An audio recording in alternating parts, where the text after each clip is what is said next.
Kısa bir dörtlünü yapalım sadece. Ses alayım hocam. Evet, kime gidiyordu?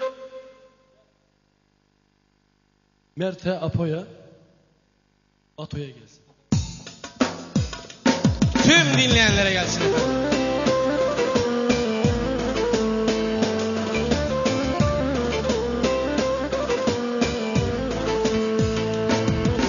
Ayrıca benim canımdan çok sevdiğim sevgili Ferman kardeşim Yozgat'tan kalktı buralara kadar geldi. Bu eser sana da gelsin canım kardeşim benim. Asker yolu